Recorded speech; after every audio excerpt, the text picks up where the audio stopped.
Sinisingil ni Junlin ang una, ang pinakamatigas sa kanila. Ang Stonehead dito, ikaw ang pinakamatigas. Ang Absolute Heaven Finger, Divine Slash, ay bumaba. Agad na naging Firestone ang Patriarch ng Stone Race.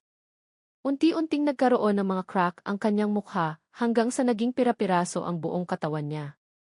Nagulat ang natitirang mga Patriarch at nagsabi, ito ay masyadong nakakatakot. Itong Heavenly Monarch, inaamin ko na medyo masyado akong mabilis magdesisyon noon. Mag-truce na lang tayo. Hindi natin kailangang magpatayan ng walang kabuluhan. Ang tugon sa kanyang mga salita ay isang galaw na nagpauga sa langit at lupa. Ang nagliliyab na apoy ay parang susunugin ang lahat ng spiritual energy sa kalangitan at lupa. Ang Heavenly Emperor na pinatawag ni Junlin ay galit na nagsabi, mga taong karapat-dapat mamatay. Mga ganid kayo. Hinding-hindi kayo palalagpasin ng aking lahi. Mga tanga, anong sinasabi nyo? Kung kaya nyo akong talunin, agad nyo na sana akong pinatay, bakit pa kailangan ng truce? Ang resulta ni Junlin pagkatapos ng isang galaw ng Heavenly Emperor ay isang malalim na hukay. Sabi niya, ang Heavenly Emperor's avatar ay talagang napakalakas. Ngunit ang isang galaw na ito ay umubos ng 80% ng magic power sa aking katawan. Kailangan kong gamitin ito ng mas maingat sa hinaharap. Okay, mag-recruit na tayo ng disipulo.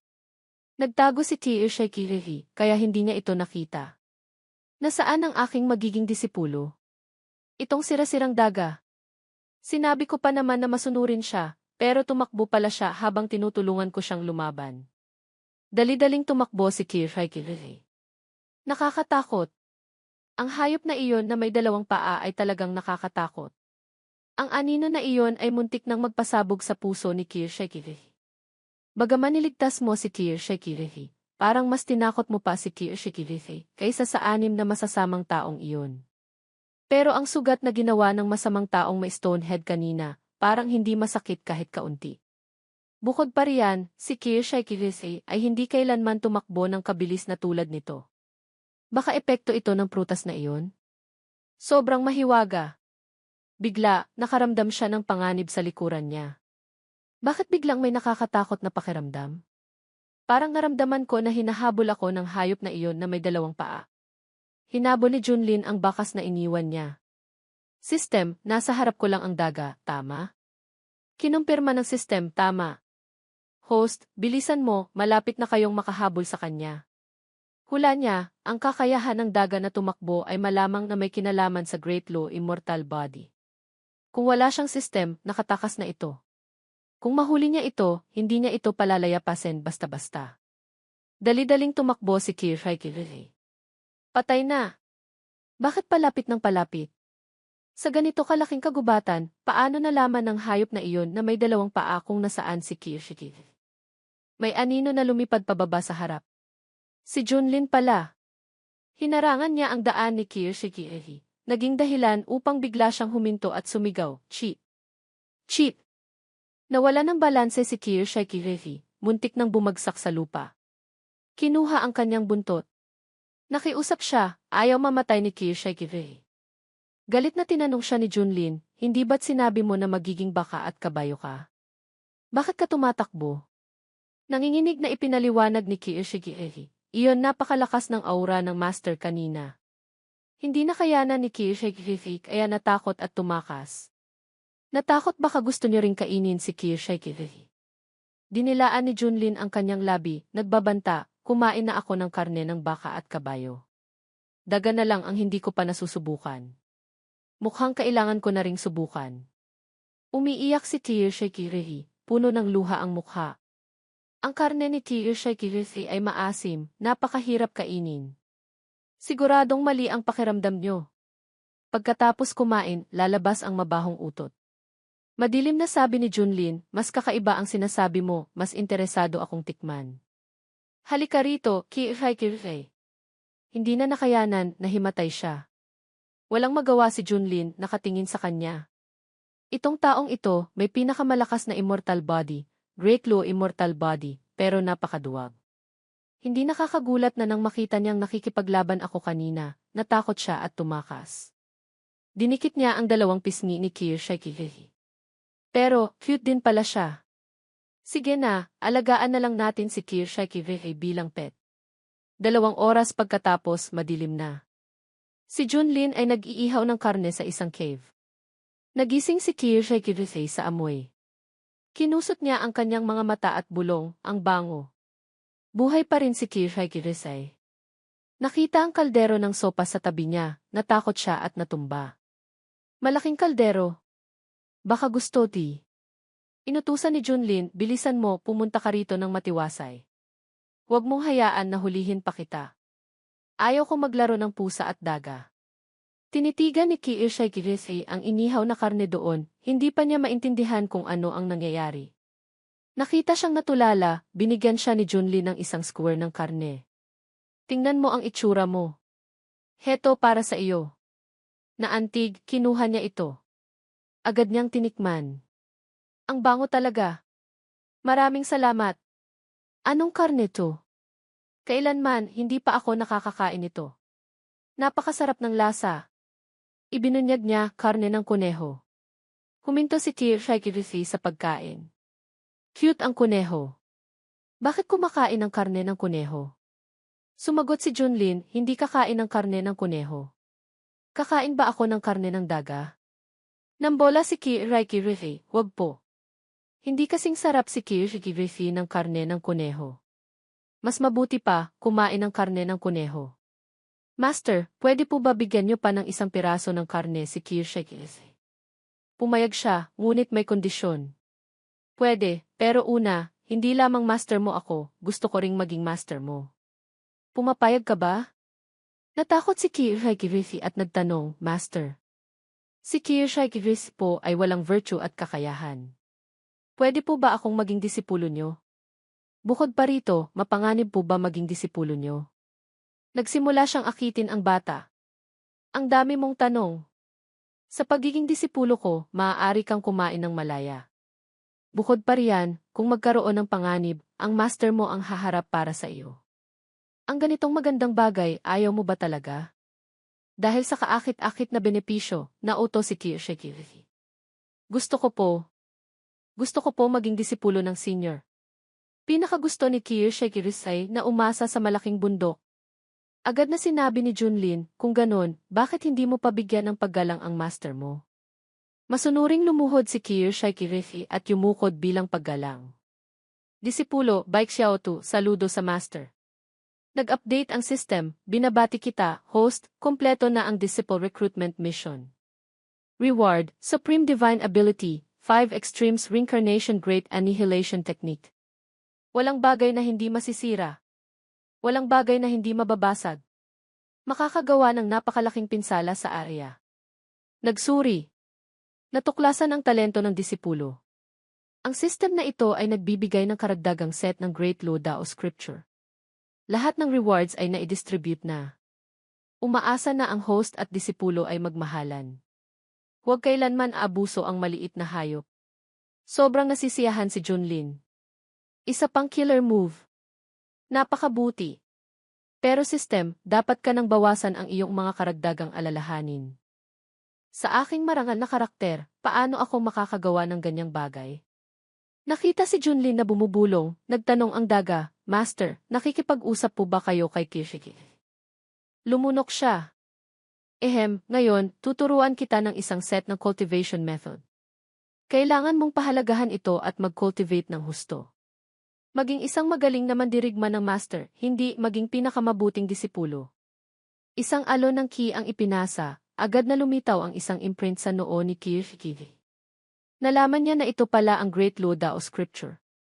Naramdaman ang lakas sa kanyang katawan, masayang sumigaw si Kirsha Kirehe. Ang cultivation method na ito ay napakahiwaga. Naramdaman ni Kirsha Kirehe na parang nagkaroon ng enlightenment.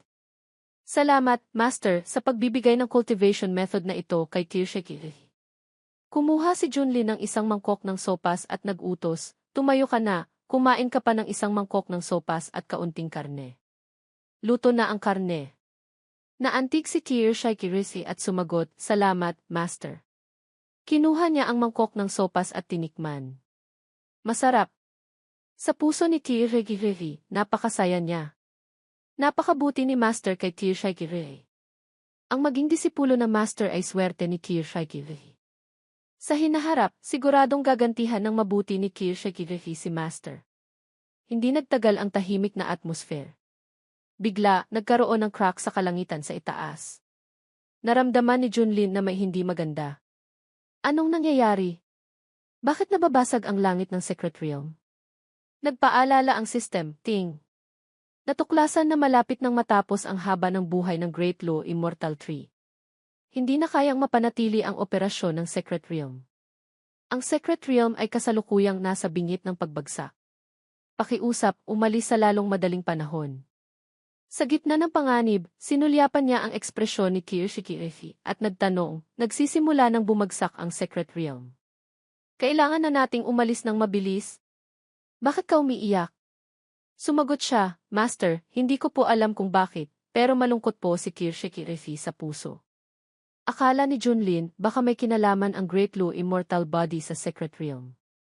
Ngunit ang pinakamahalagang misyon ay mabilis na makasama ulit ang Sec Master at umalis sa Secret Realm. Lumalaki ang crack, malubhang nanginginig ang buong Secret Realm. Nagmamadaling nag-anunsyo si Xuyunian, lahat, bilisan nyo at umalis sa Secret Realm. Tandaan, mag-ingat kayo na hindi masugatan. Nagulat si Dezhu. Hindi ko inakala na mangyayari ang ganito rito. Nasaan si Brother Ye? Dapat ba natin siyang hintayin? Bumalik na si Junlin sa tamang oras. Mga Ginoo, critical ang sitwasyon. Umalis tayo sa Secret Realm sa lalong madaling panahon. Nang makita siyang bumalik, masayang sumigaw si Xuyunian, napakabuti. Brother Ye, nandito na kayo. Disipulo niyo na lang ang kulang. Pinansin ni Dezhu kung ano ang nasa kamay niya. Pick Lord Ye, sino po iyan sa kamay niyo? Binuhat ni Junlin si Kirshakirhi at nagpakilala, ito ang bagong disipulo na nakuha ko. Nang marinig iyon ni Xuyunian, nagulat siya. Disipulo? Paano ang isang iyon? Sa kanyang puso, nag-isip siya, ang disipulo dati, bagaman hindi mabuti ang ugali, napakaganda at may talento.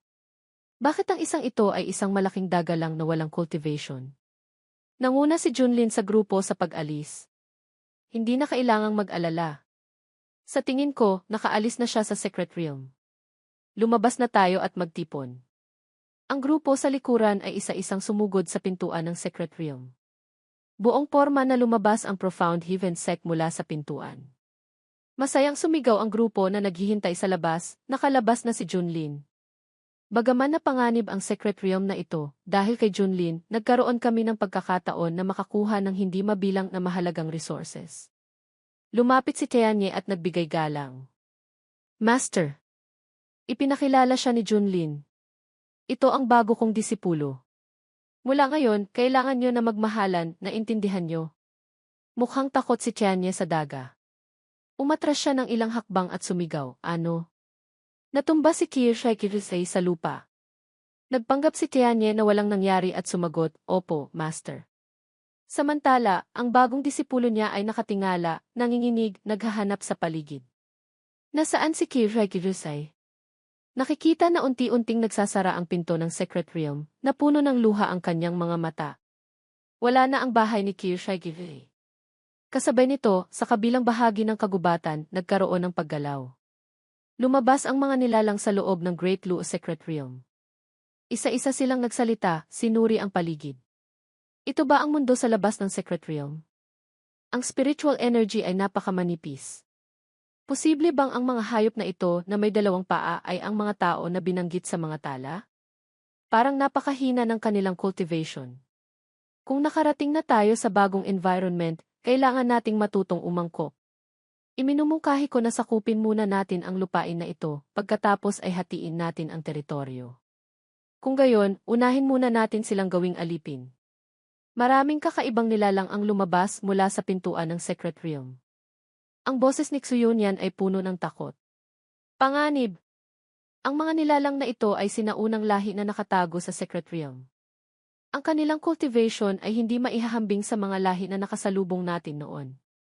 Sa isang tingin lang, daan-daang soul transformation stage, at ilang dosena pa nga sa body integration stage. Sa pagkakataong ito, problema talaga.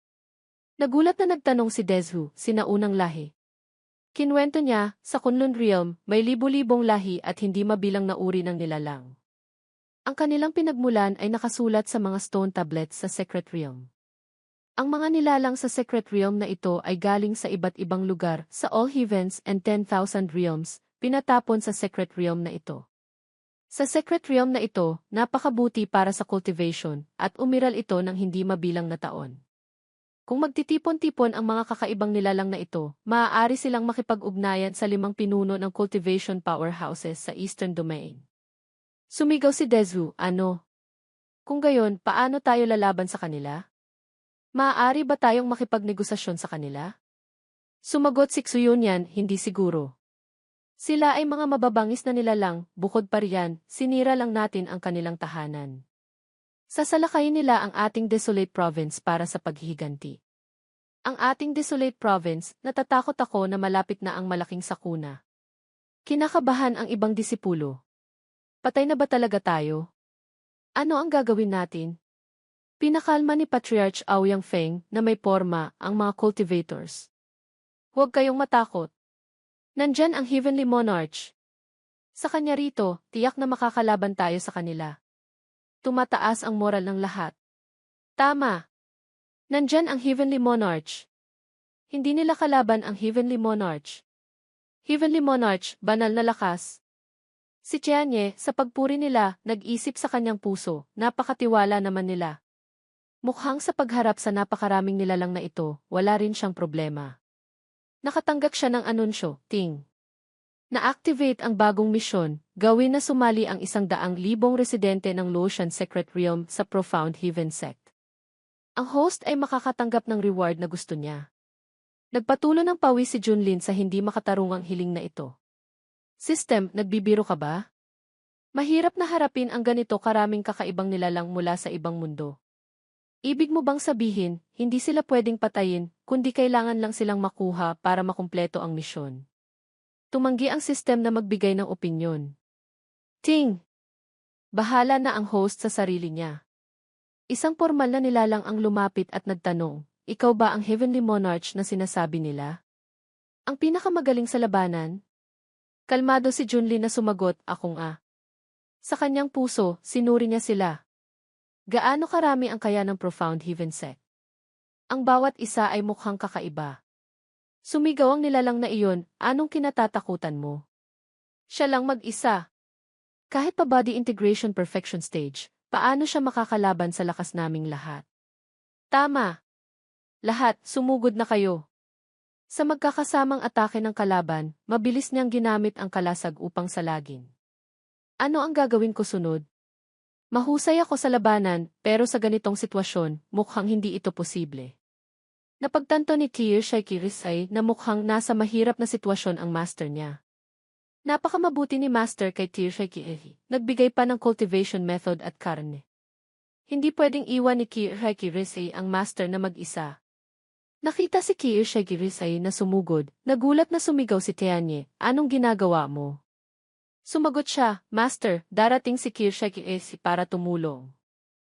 Isang sinag ng liwanag ang dumaan sa likuran, na nakaagaw ng pansin ni Junlin si Munting Puti, bagamat maliit, ay puno ng sigla na humarang sa harap niya, na labis niyang ikinagulat. Munting Puti, ikaw di. Ang mga mata ni Munting Puti ay nagpaaktibo ng isang sinaunang pormasyon ng mga simbolo. Isang marka ang unti-unting lumitaw sa kanyang noo. Ang lakas espiritual mula kay Munting Puti ay lumaganap, ipinaramdam sa lahat ang walang hanggang kapangyarihan. Si Yunyan ay humanga habang nakatingin dito. Ang bagong disipulo ni kapatid na Ye ay talagang hindi simple. Ang kahangahangang aura na ito ay kayang magpayukod sa sinuman. Si Hong Cheanye ay sumuko. Bakit nararamdaman ng mga sinaunang nilalang na ito ang aura ng punong dakilang luo mula sa dagang ito? Hindi pa tayo tinalikuran ng punong dakilang luo. Sila ilumuhod, nagmamakaawa, punong dakilang loo, gabayan mo kami. Ang si Munting Puti lamang ay nagawang paluhurin ang buong pangkat ng mga sinaunang nilalang sa paligid niya. Nagpatuloy sila, anong landas ang dapat naming tahakin? Lalong nakumpirma ni Hong Tianye, tunay ngang lahat ito ay bahagi ng iyong plano. Alam kong hindi ka ganoon kasimple. Samantala, si Junlin ay kinakabahan. Ang punong dakilang luo na nag-alaga sa bungang dakilang luo ay isang paraan ng muling pagkabuhay nito. Kaya nang kainin ito ni munting puting daga, nabuo rin ang katawang dakilang luo na may naiwang bahagi ng kalooban nito. Kung ang kalooban ng punong dakilang luo ay nabuhay na muli, nais nitong angkinin ang katawan ni munting puting daga. Sumigaw siya, "Munting puti, ayos ka lang ba? Sagutin mo ako." Si Junlin ay sumugod sa tabi ni munting puti, sinusubukang gisingin ito. "Munting puti, gumising ka." Sumigaw ng malakas si munting puti, "Tinatawag ako ni Guro." Hindi pwedeng matulog si munting puti. Pinipilit niyang kontrolin ang kanyang katawan at sa wakas ay nagkamalay. Si munting puti ay magalang na nagpasalamat kay Junlin, "Salamat, Guro, sa paggising kay munting puti." Ngumiti siya ng malapad, "Mabutit ayos ka lang." Nang makita ito ng mga sinaunang nilalang, sumigaw sila, "Ano?" Ang punong dakilang luo ay naglilingkod sa isang tao bilang guro.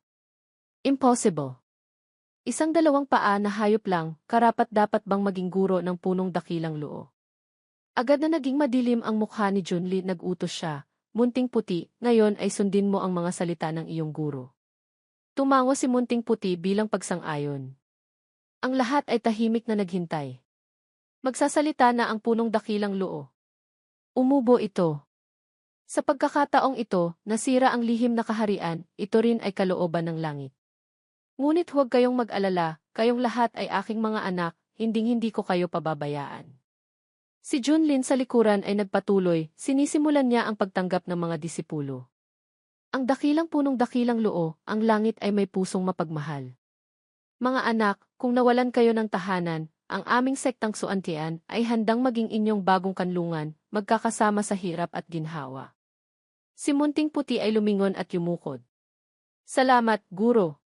Ang mga sinaunang nilalang ay nalilito pa rin. "Hindi namin maintindihan." Ibig ninyong sabihin ay yuyukod kami sa teritoryo ng mga tao, punong engkantado. Kumislap ng matalas na pulang liwanag ang mga mata ni munting puti. "Ano? Pinagdududahan ninyo ako?" Ang nilalang na iyon ay nanginginig na sumagot, "Hindi po kami nangangahas." Nagdesisyon si munting puti. "Kung gayon, mabuti. Mula ngayon, sumunod kayo sa akin at sa aking guro. Manirahan sa sektang Suantian." 10,000 sinaunang nilalang ang sabay-sabay na sumigaw. System update, binabati kita, host, sa pagkumpleto ng misyon. Natanggap ang gantimpala, silid araw, nagbubukas ng espasyo para sa paglilinang. Ang 100 taon sa loob ay katumbas ng isang araw sa labas. Gumaan ang pakiramdam ni Junlin tagumpay. Ngunit ang gantimpalang ito ay tila karaniwan.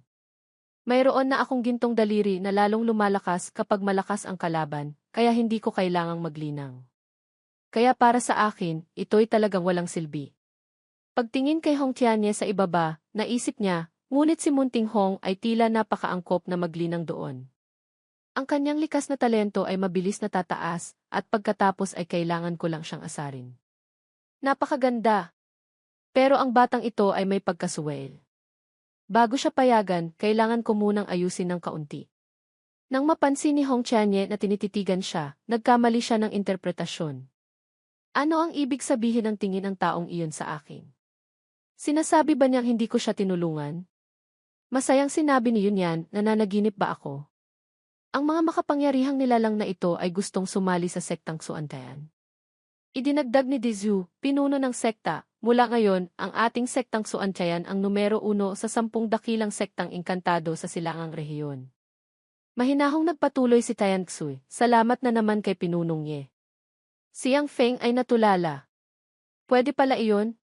Naisip niya, bagamat masaya ako na nakaligtas ang kontinente ng Hong sa isang sakuna, mukhang wala ng papel ang aking sektang Banshan pagkatapos nito. Ang sigawan mula sa mga disipulo ay umalingaw-ngaw, napakaganda.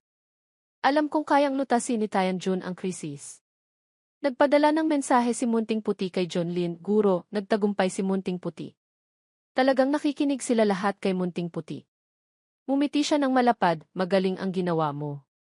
Labis akong nasisiyahan. Tungkol sa kalooban ng punong dakilang luo, may epekto pa ba ito sa iyo ngayon? Sumagot si Munting Puti, wala na po. Matapos magising si Munting Puti, nasa likuran na lang ito at hindi na nangahas gumawa ng anumang ingay. Nakhinga ng maluwag si Junlin kung gayon, mabuti. Ngayon, dadalhin ko kayo pabalik sa sektang Suantean. Sumunod si Monting Puti, opo, guro. Sa silangang rehiyon, sa plaza ng paaralang Yuhua sa kontinente ng Qing, nagbubulungan ang mga disipulo. Anong nangyari sa banal na anak? Bakit mukha siyang tulala? Nga, bago siya umalis, puno siya ng sigla. Ano ba talaga ang nangyari sa kontinente ng Hong? Si Chen Qiao ay hindi makatayo ng tuwid at kinailangang alalayan. Ang mga nakatatanda ay nagmamadaling lumapit, banal na anak, ano ang nangyari sa inyo? Sa sandaling iyon, gusto lang niyang, kailangan kong makita siguro. Isang nakatatanda ang nagulat, banal na anak, si Venerable Juyang ay nagsasarang paglilinang.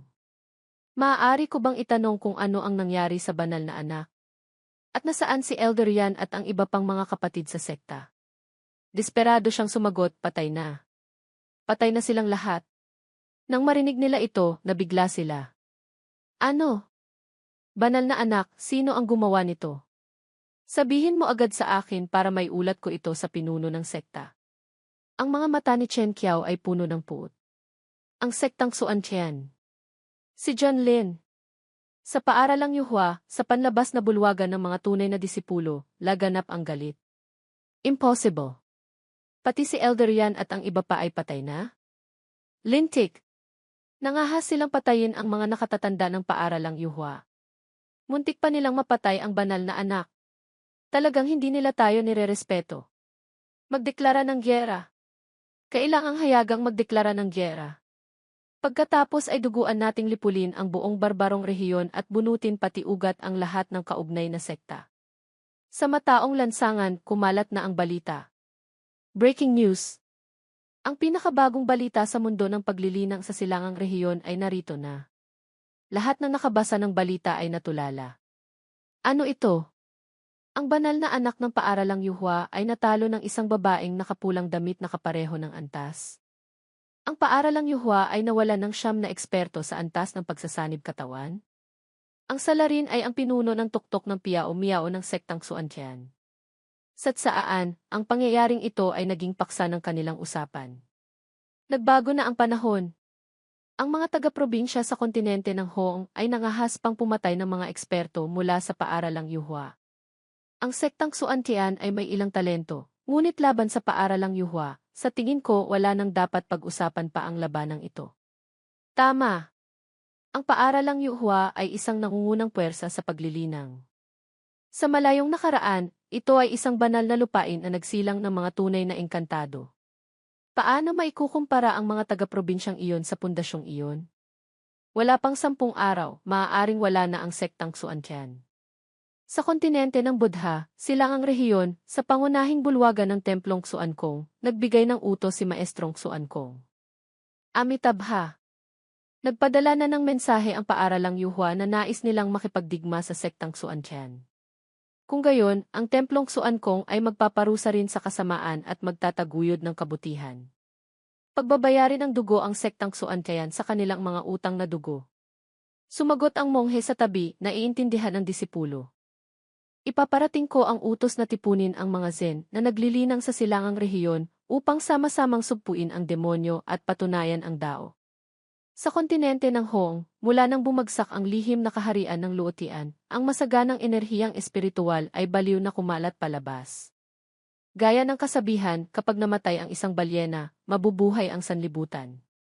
Ang dating tigang at mahirap na kontinente ng Hong ay nagsimula ng magpakita ng matinding sigla na nagbigay daan sa maraming nilalang na makinabang at ang kanilang paglilinang ay sumulong na parang lipad.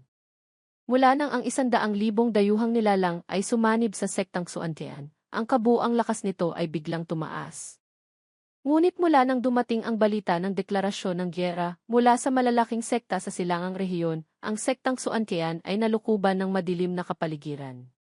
Sa sektang Suantian, sa plaza ng pagsasanay, nag-uusap ang mga disipulo. Sasalakayin na tayo ng paaralang Yuhua. At pati na rin ang mga peking monghe mula sa templong Xuankong, itinuturing pa tayong masasamang demonyo. Talagang hindi pa sila sumusuko. Kakaiba, ilang araw nang hindi nakikita ang pinuno ng sekta at ang mga pinuno ng tuktok. Saan sila nagpunta? Narinig ko na sila inasa, nagsasarang paglilinang. Napakalakas na ni Pinunong Ye, pero nagsisikap pa rin siyang maglinang. Para sa sektang Xuantian, ito'y isang malaking biyaya. Sa tahanan sa loob ng sektang Xuantian, sa tuktok ng Piao Miao, si Junlin ay nakaupo sa silya ng maestro sa hardin, bumahing. Si Munting Puti ay mapanuyo na nag-abot ng isang baso ng inumin, ipinagmamalaki, guro, nagtagumpay si Munting Puti. Ang sukdulang boba milk tea na gusto ninyo ay sa wakas ay nagawa na. Minadali siya ni Junlin, bilisan mo, ilagay mo ang straw para sa akin. Si Munting Puti ay masunuring iniabot ang baso sa kanya.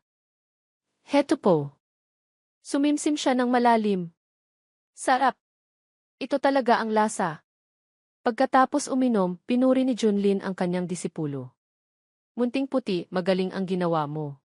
Pinapayagan kitang gumawa pa ng 50 baso, pero sa pagkakataong ito, maaari kang pumili ng isang baso bilang gantimpala para sa iyong sarili. Tuwang-tuwa si Munting Puti, talaga po. Salamat, guro. Sa kanyang puso, napabulala siya. Ang resipe ng milk tea na napanalunan sa pang-araw-araw na pag-log-in na misyon ay mas masarap pa kaysa sa resipe ng milk tea sa dati kong buhay. Kahit si Haring Yelo, pagdating, ay kailangang mag-alok sa akin ng sigarilyo. Si Hong Qianye sa isang tabi ay malamig na nagsabi, ang dagang ito ay masyadong tanga. Isang araw, ibebenta ka para kumita ng pera.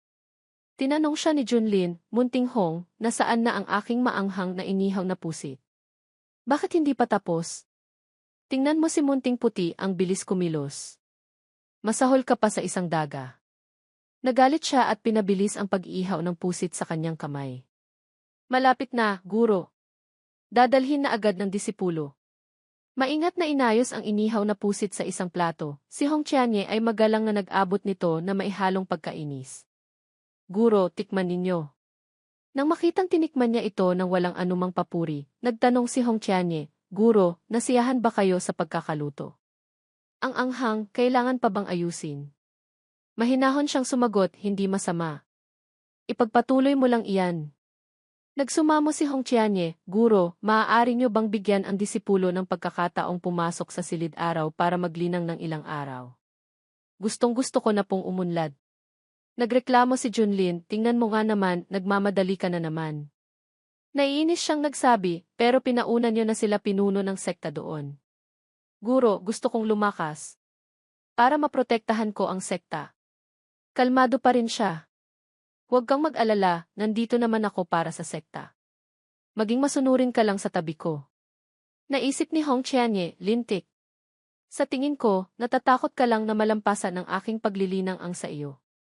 Si Munting Puti sa likuran ay namagitan para sa kanya. Guro, kung gusto ni Ate Hong, payagan niyo na po siya. Ang mga gawain niya, ako na po ang gagawa. Malugod na pumayag si Junlin, kung ang iyong kapatid na lalaki ay namamagitan para sa iyo at handang tumulong sa iyong mga gawain. Kung gayon, pinapayagan kitang pumunta sa silid-araw para maglinang ng ilang araw. Dapat kang magpasalamat sa iyong kapatid na lalaki. Matapos magtagumpay, magalang na sinabi ni Hong Qianye, salamat, guro. Salamat, kapatid, sa pamamagitan para sa akin. Pagkatapos kumain, umalis si Junlin, babalik na ako sa aking silid. Dahan-dahan lang kayo sa pagkain. Sa likuran, ang mga mata ni Hong Qianye ay nag-aapoy sa puot. Maghintay ka. Sa araw na lumabas ako mula sa paglilinang, iyon ang araw na yuyukod ka, Junlin. Alam ni Junlin ang intensyon ng isa. Mukhang naiinip na matapos maudyok, ano? Alam kong gusto mong lampasan ako kaya ka nanunuyo. Pero sa kasamaang palad, lalo akong lumalakas kapag malakas ang kalaban. Kaya magpakasipag ka lang sa pagpapataas ng antas para sa akin. Masunuring nagtanong si Munting Puti, Guro, handa na po ang 50 bagong baso ng inumin. Pwede ko po bang inumin itong baso na may jelly? Agad siyang pumayag. Siyempre. Sinabi ko naman na maaari kang pumili kahit ano. Tuwang-tuwa si Munting Puti, salamat, Guro. Hinaplos niya ang ulo nito. Ang iba, pusa ang hinahaplos, ako naman, daga. Pero hindi masama ang pakiramdam na ito. Nang mabanggit ang pusa, natakot si Munting Puti at nanayo ang balahibo. Pusa? Saan ang pusa? Takot na takot si Munting Puti sa pusa. Walang magawang tiningnan siya ni Junlin, mayroon kang katawang dakilang loo, sayang lang talaga. Mas malaki ba sa iyo ang pusa? Isa pa, hawak mo ang 10,000 alagad sa lihim na kaharian tapos takot ka sa pusa. Nakasimangot siyang sumagot, takot lang po si Munting Puti.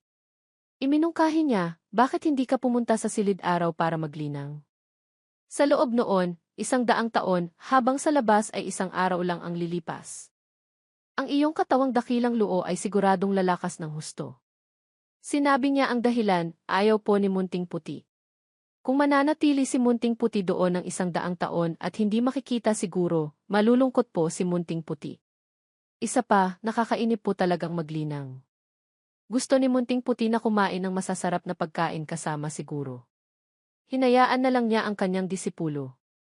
Kung ganyan ka, bagay na bagay sa personalidad ko. Hindi tulad ng iba. Si Hong Qianye na pinaparinggan ay bumahing. Naalala ni Junlin nga pala, hindi ba't sinasabing ang mga lahing demonyo, Yao, na naglilinang hanggang sa antas ng pagbabagong espiritu ay maaaring mag-anyong tao? Bakit hindi pa kita nakitang nag-anyong tao? Inihayag nito kasi po nakalimutan ni Munting Puti. Excited siyang naghintay. Kung gayon, subukan mong magbago ng anyo ngayon. Napakamot ng ulo si Munting Puti at nahihiyang pumayag. Sige po. Nakapikit ang kanyang mga mata, isang agos ng tunay na enerhiya ang bumalot sa maliit na daga. Isang pares ng payat na binti ang lumitaw, ang kanyang tindig ay maliit at kaibig-ibig. Natigilan si Junlin habang nakatingin. Hindi ba ito ang karaniwang anyong loli ng bata? Pagkasabi noon, pagtingin sa mukha ni Munting Puti, naibugan niya ang isang lagok ng milk tea. Anong kalokohan ito? Si Munting Puti, na may katawang loli, ngunit ang ulo ay daga pa rin, ay nahihiyang nagtanong, Guro, bakit po? Hindi po ba maganda ang anyo ni Munting Puti? Nangitim ang mukha ni Junlin, hindi makatingin pa. Hindi lang hindi maganda, nakakatakot pa. Munting Puti, sinasadya mo bang paglaruan ang iyong guro? Iwinasiwas nito ang kamay, tumatanggi. Hinding-hindi po. Sinikap po talaga ni Munting Puti na magbago ng anyo, pero hindi ko po alam kung bakit ganito lang ang nagawa. Nalulungkot po si Munting Puti. Walang magawa si Junlin, hinilot ang noo. Ayos lang, bumalik ka na sa dati mong anyo. Tumanggap ng utos si Munting Puti. Opo. Ngunit pagkaraan ng mahabang sandali, tanging huni ng uwak ang maririnig, ang anyo ni Munting Puti ay ganoon pa rin. Hindi niya napigilang sumigaw, kalahating oras na ng insenso, bakit hindi ka pa bumabalik sa dati? Natakot si Munting Puti, nanliit, nagmamakaawa, guro, bigla pong hindi alam ni Munting Puti. Lalong dumilim ang mukha ni Junlin, tunay ka bang daga o baboy? Munting Puti, pakiusap, guro, wag po kayong magmadali. Pagkalipas ng ilang araw, susubukan po ulit ni Munting Puti, siguradong makakabalik na po. Walang magawa siyang nagpalakas ng loob, magsikap ka. Nagtanong pa si Munting Puti, Guro, gusto niyo pa po bang hawakan si Munting Puti? Iwinasiwas ni Junlin ang kamay, tumatanggi. Huwag na. Gusto kong mapag-isa. Nagmamadaling tumakbo si Munting Puti patungo sa banga ng tubig. Pinagmasdan niya ang kanyang bagong anyo. Kakaiba, hindi ba't napakaganda nito? Sa silaang rehiyon, sa pagitan ng kontinente ng Hong at kontinente ng Ling, ang mga barkong pandigma ay naglayag na. Ang mga usisero ay sabik na naghihintay. Walang sinuman ang makakatagal sa puot ng numero, unong sektang engkantado ng silangang rehiyon. Malapit nang matapos ang sektang Suantian. Kahit gaano pa kadominante noon si sa pagkakataong ito, mamamatay siyang kahabag-habag. Siguro sa pagkakataong ito, maiihi na siya sa takot. Sa mansyon ng pamilyang Jiang, sa loob ng isang silid, umalingaw ang mga malaswang tunog. Ang malambing na boses ng babae ay narinig, binatang guro, dahan-dahan lang po. Isang bantay sa labas ang biglang nagbukas ng pinto, nag-uulat, binatang guro, dumating na sila. Sinalakay na tayo sa labas? Sumigaw si Tianyi, hayop ka. Linawin mo nga. Sino ang sumasalakay sa labas? Kung hindi, pupugutan kita ng ulo at itatapon sa Poso Negro. Nagulat siya, ang paaralang yuhwa po. Narito na ang hukbo ng paaralang yuhwa. Nakapasok na sila sa kontinente ng Hong. Excited na nagtanong si Tianyi, ano ang sinabi mo? Magaling! Tapos na ang paaralang yuhwa. Isang hamak na taga-probinsya na nangahas magmayabang sa akin. Alam kong hindi ka magtatagal. May magandang palabas na mapapanood ngayon. Sa tuktok ng bundok bansong sa kontinente ng Hoong, pinagmamasdan ng mga naglilinang ng kontinente ng Hoong ang pangkat sa di kalayuan. Ganoon kalaking pangkat, gaano karaming naglilinang ang ipinadala? Nagsalita si Yang Feng, Tianjun, sa pagkakataong ito, nakikiusap ako sa iyo, huwag mong pilitin ang sarili mo. Kung hindi kaya, tumakas na lang tayo. Ikaw ang pinakamalakas sa kontinente ng Hoong, ikaw din ang espiritual na pinuno ng lahat ng katutubong naglilinang. Kung mapuksa ka, siguradong napakalaking kawalan iyon. Sa sektang Xuantian, sa plaza, sumisigaw ang mga disipulo, dumating na ang kaaway. Buong mundo ay nasa harap ng malaking kaaway. Nasaan na sila pinuno ng sekta? Ang tor sa likod bundok ng sektang Xuantian ay tinamaan ng isang malakas na puwersa mula sa langit. Dalawang malabong anino ang lumitaw, sina Dizhu at Tian Xu pala, nakararating lang mula sa pagsasarang paglilinang. Naramdaman ni Dizhu, pagkatapos ng 500 taon ng mahirap na paglilinang, muntik nang makalusot sa antas ng pagsasanib katawan, ngunit hindi pa rin mahanap ang pakiramdam. Mukhang may limitasyon pa rin ang pagsasarang paglilinang. Pinaalalahanan siya ni Tian Xu, dapat kang masiyahan. Mabuti na lang at mayroon tayong mga pamamaraan at tableta na ipinasa ni kapatid na Kung hindi, kahit maubos pa ang ating buhay sa buhay na ito, mahihirapan tayong makalusot sa antas ng orihinal na kaluluwa, lalo na sa loob ng 500 taon.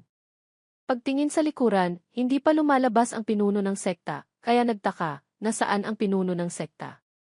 Hindi pa ba siya lumalabas? Si Yunyan, na may kahangahangang tindig, ay lumabas. Malapit na ang malaking labanan, kaya kailangan kong lumaban ng buong lakas. Mabuti na lang at bago ang laban, nakalusot ako sa antas ng pagsasanib katawan. Sa likuran niya, isang mahalagang tao ang lumitaw. Nagulat siyang napabulalas, may iba pa? Sino kaya ito? Ang aura na ito ay napakalakas, mas malakas pa kay kapatid na Ang mga yabag na iyon ay unti-unting lumabas mula sa nagliliyab na apoy. Ang taong iyon ay si Hong Qianye. Tuwang-tuwa si Dizhu, siya pala ang pangunahing disipulo ni kapatid na Tunay ngang anak ng tigre ang ama. Ang mag-ama ay parehong henyo at kakaiba. Sabihin mo kay Tiyo Guro, anong antas na ang narating mo?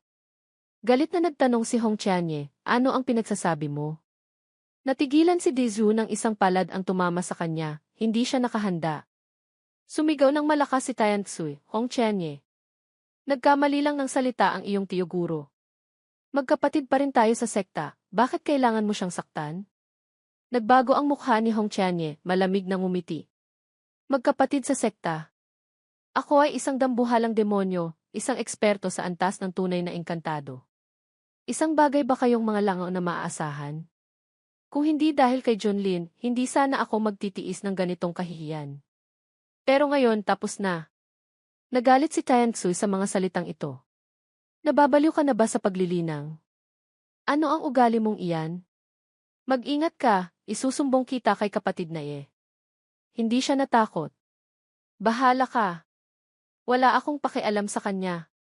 Isa pa, nahihirapan na siyang iligtas ang sarili niya ngayon. Kung may kakayahan ka, papuntahin mo siya rito. Sa kasalukuyan kong antas ng paglilinang, hindi pa tiyak kung sino sa amin ang mananalo. Mayabang na sinabi ni Hong Qianye, ang ganitong uri ng sukdulang kayamanan ay hindi dapat sayangin. Mas mabuting ipaubaya na lang sa akin ang paggamit nito. Pinigilan siya ng iba, ang lakas ng loob mo. Ano ang ginagawa mo? Hindi ka ba talaga natatakot na parusahan ka ni kapatid na Isang palad mula kay Hong Qianye ang nagpaatras sa buong pangkat. Umalis kayong lahat. Maingat na nagsalita si Yunyan, ang taong ito ay may napakalakas na demonyong kalikasan. Hindi ko inaasahan na pagkatapos niyang makapasok sa antas ng pagsasanib katawan, pati ang kanyang aura ay mahirap ng labanan. Anong pinagmulan ng disipulong ito na tinanggap ni kapatid na Si Hong Qianye, habang kinokontrol ang silid araw, ay hinahamak sila. Isang grupo ng mga walang kwenta. Ngunit napansin niya ang isang problema. Ano ito? Bakit hindi gumagalaw ang silid araw? Pinigilan siya ni Yunyan. Hong Qianye, disipulo ka ni kapatid na ikaw din ang pinakamahusay na henyo sa sekta. Siguradong aalagaan ka ng sekta ng mabuti. Bakit kailangan mong gumawa ng mga ganitong kasuklam-suklam na bagay? Galit na sumagot si Hong Tianye, lintik. Sino ka para turuan ako? Tinamaan si Yunyan ng isang palad niya at hindi na nakatayo ng tuwid, lumipad pa atras. Hindi siya makapaniwala anong uri ng paglilinang ito. Isang hampas lang, wala akong pagkakataong lumaban. Kumpara bago pumasok sa silid araw, ang pagkakaiba ay parang langit at lupa. Nag-aalalang tumawag ang mga disipulo sa likuran, pinuno ng sekta. Nagpatuloy sa pang-iinsulto si Hong Tianye. Mga hamak na langgam lang nangangahas pang mag-utos sa akin. Ang hindi ko pagpatay sa inyo kanina ay ang pinakamalaking awa na maibibigay ko sa inyo. Biglang isang mayabang na boses ang umalingaw-ngaw, dumating na ang hukbo ng paaralang yuhwa. Ang salarin na si Junlin, bakit hindi ka pa lumabas para mamatay? Tamang-tama, ito na ang panahon para ipakita ang baraha sa mga taong iyon. Nagmamadaling hinila ni Yunyan ang mga disipulo, halikayo, tingnan natin. Samantala, si Junlin ay komportableng umiinom ng sarili niyang gawang milk tea. Napakasarap. Bumalik si Hong Tianye at naabutan ang ganitong eksena. Isang kahihiyan sa mundo ng mga naglilinang. Sa ganitong bulok na estilo, gusto pa niyang maglinang para maging engkantado. Swerte lang siyang nakakuha ng sukdulang pagkakataon, kaya nagkaroon ng mga mahahalagang pamamaraan at kayamanan. Ngunit ngayon, lahat iyon ay mapupunta na sa akin. Nang makita siyang bumalik, mahinahong sinabi niya, masunuring disipulo, nakalabas ka na pala mula sa paglilinang. Namiss kita. Pinaalalahanan ni Hong Tianye, ang mga tao sa labas ay malapit nang sumalakay para kunin ang buhay mo. Hindi ko inaasahan na ganyan kakatamad. Hindi ka ba natatakot mamatay? Nagkunwaring nagulat si Junlin, sinalakay na ba? Bakit hindi ko alam? Lalo siyang nainis. Nasa paraiso ka na maiharang na pang-iwas ingay, puro ka lang kasiyahan kaya natural na wala kang alam sa mga nangyayari sa labas. Ngayon, makinig kang mabuti. Sa labas, dumating na ang mga kaaway para maningil. Junlin, lumabas ka na para mamatay. Napakakalmado ni Junlin gusto pala nilang makipagdigma. Tuwang-tuwa si Hong Tianye habang nakatingin sa kanya. Nakikita mo na ba ang kasalukuyang sitwasyon? Pero ngayon, kung ibibigay mo sa akin ang lahat ng mayroon ka, maaari kong pag-isipan na kumilos para iligtas ang buhay mo. Nagdududang nagtanong siya, ano ang ibig mong sabihin? Nainis siya sa ugaling ito. Huwag ka nang magkunwaring tanga sa akin. Lahat tayo ay matatalino, sabihin na natin ng diretsyon. Bago pa siya makatapos magsalita, natigilan siya sa anyo ni Munting Puti. Diyos ko! Anong demonyo iyan? Masayang nagulat si Munting Puti, Guro, ito po ang chicken wings na pinagawa ninyo kay Munting Puti. Maanghang po ang lasa, tikman niyo po agad. Ay, Kuya Hong, ang bilis niyo pong nakalabas sa paglilinang. Hindi makapagsalita ng buo si Hong Tianye. Tumigil ka. Natatakot siyang naisip, ito ba ang puting mabalahibong daga? Bakit naging ganito ang mga bagay-bagay? Nakakatakot ang anyo. Tunay ngang dapat mamatay. Hindi ko inaasahan na ganito pala kabigat ang panlasa ng taong ito. Alam ni Junlin na hindi siya naiintindihan. Ano ang tingin na iyan? Ano kaya ang masamang iniisip niya? Ako ay isang marangal na tao. Ang grupo ni Yunyan na kararating lang ay sumigaw, rebeldeng disipulo. Ano ang balak mong gawin sa iyong guro? Kapatid na mag-ingat ka. Sila mismo, nang makita si Munting Puti, ay napanganga. Ito si Munting Puti. Sanay na si Munting Puti sa ganitong eksena. Mga Ginoo, huwag po kayong matakot, si Munting Puti po ito, ang inyong disipulo. Hinaplos ni Yunyan ang dibdib, nakahinga ng maluwag. Siya pala ang pangalawang disipulo ni kapatid na Nakakagulat din ang anyong ito. Halika na, kapatid na hindi lang ang iyong talento ang pambihira, pati na rin ang iyong panlasa ay malayong-malayo sa atin. Pinaalalahanan sila ni Junlin, hoy, tumigil kayo. Ano ang pinagsasabi niyo? Sabihin niyo nga, bakit kayo nagmamadaling tumakbo rito? Anong nangyari? Diretsyong itinuro ni Yunyan si Hong Tianye, inaakusahan, kapatid na ang iyong pangunahing disipulo ay may masamang balak. Hindi lang niya gustong agawin ang silid araw, pinagtangkaan pa niya kaming saktan. Madilim na nagtanong si Junlin, masunuring disipulo ko, totoo ba ang sinasabi nila? Hindi itinanggi ni Hong Tianye. Kung totoo, ano ngayon? Ano ang magagawa mo sa akin? Ngayon na dumadating ang malaking hukbo, malapit na ang iyong kamatayan, hindi mo ba naiintindihan ang kasalukuyang sitwasyon?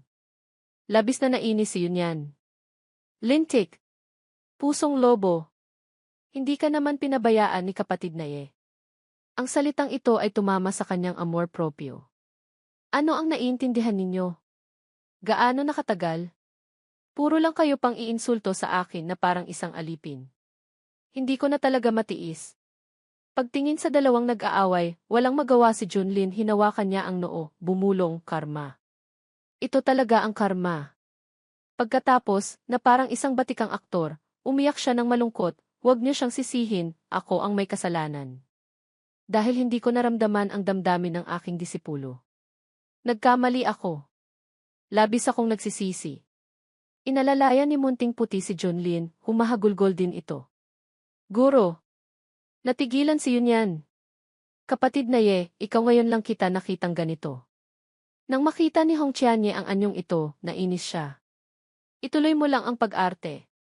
Ang mukha mong iyan, ako ang pinaka nakakakilala. Nagpapanggap ka pa rin ba sa harap ng lahat?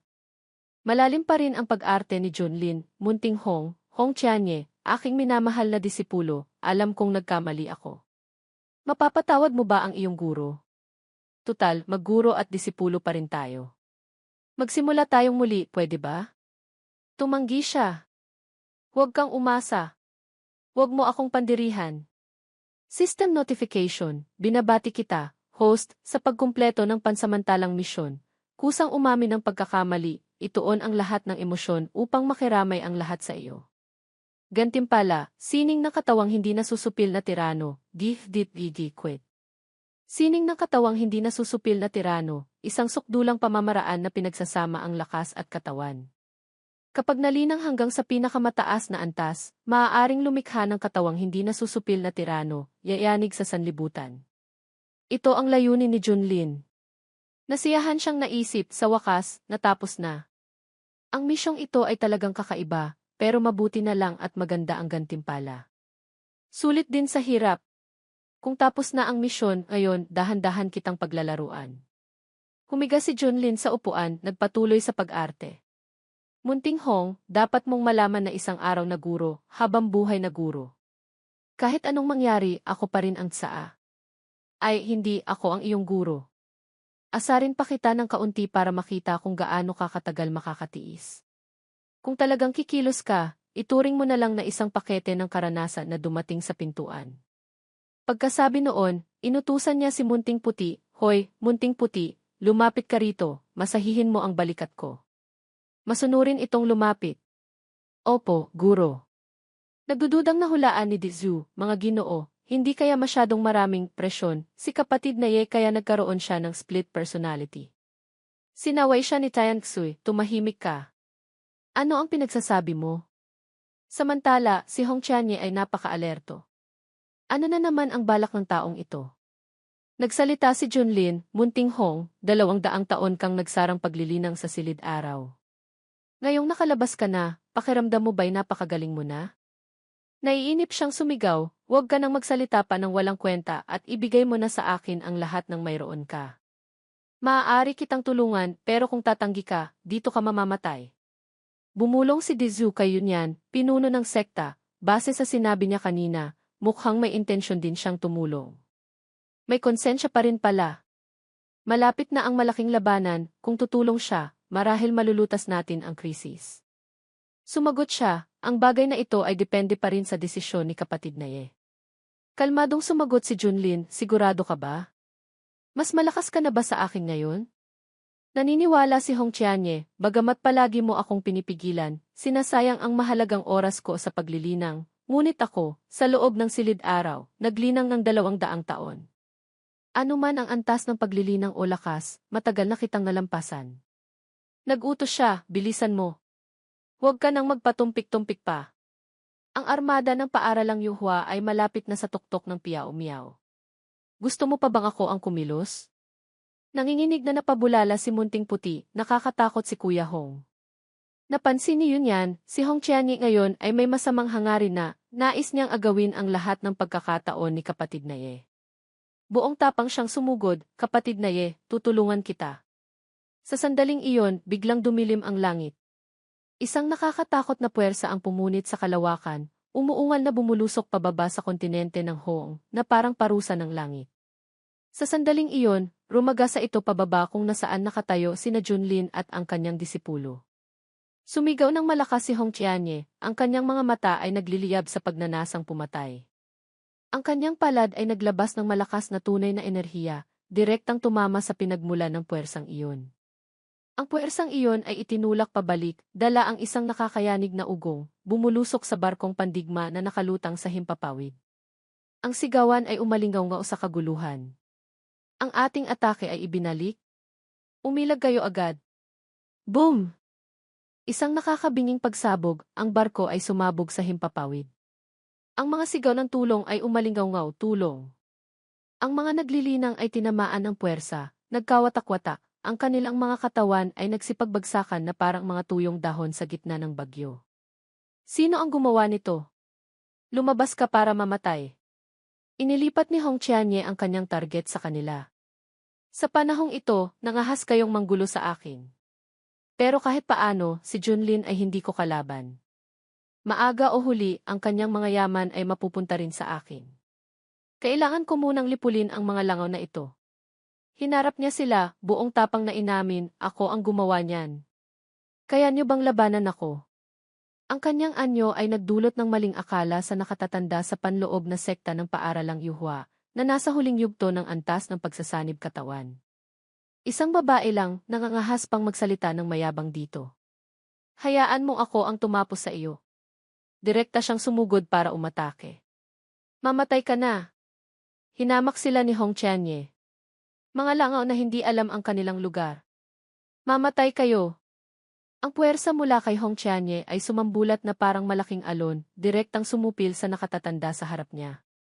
Isang malakas na sigaw ang pumunit sa kalawakan, ang katawan ng nakatatanda ay parang pinupunit ng panlabas na puwersa, bawat hibla ng kalamnan ay banat na parang sasabog anumang oras.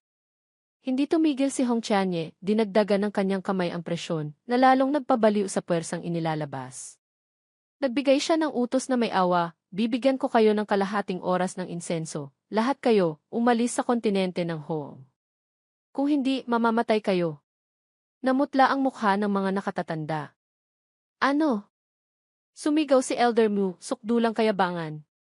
Sa iyo lang, mang-utos ka sa numero 1 sektang engkantado ng silangang rehiyon. Tama.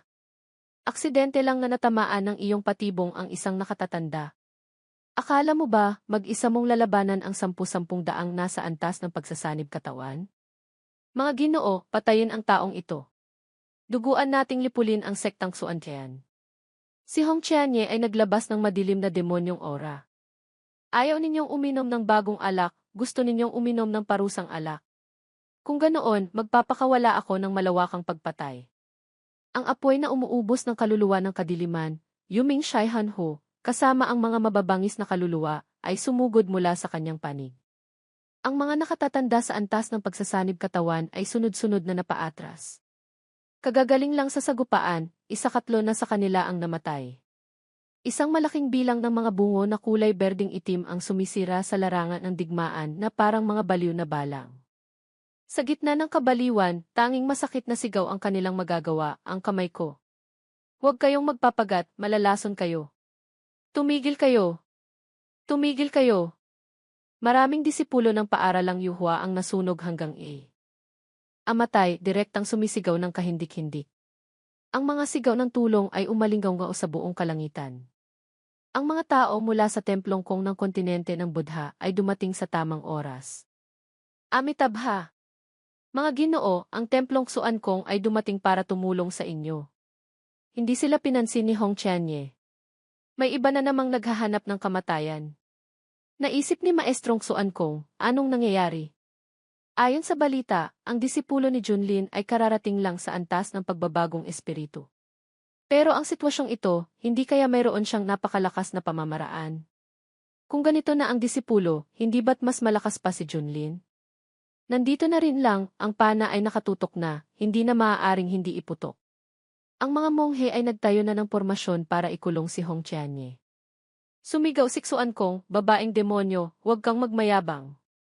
Ang tunay na enerhiya mula sa kanyang palad ay umuungal na lumabas, pumunit sa hangin, dala ang isang napakalakas na puwersa bilang ganti.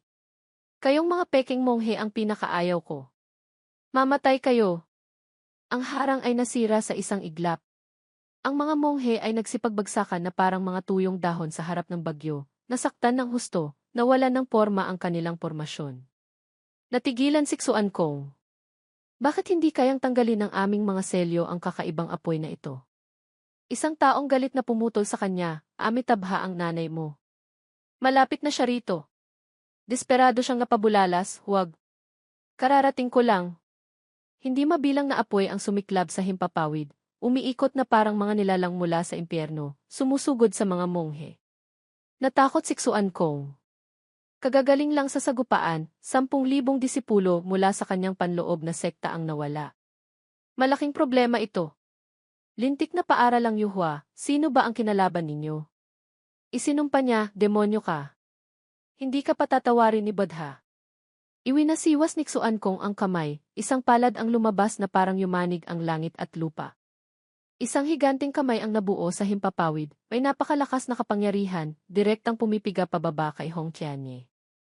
Mayabang siyang nagsabi, kahit si Buddha pa ang dumating, papatayin ko siya para makita mo. Sa mga mata ni Hong Qianye, malinaw na nakikita ang refleksyon ng higanting kamay, ngunit hindi na tinag ang kanyang tingin.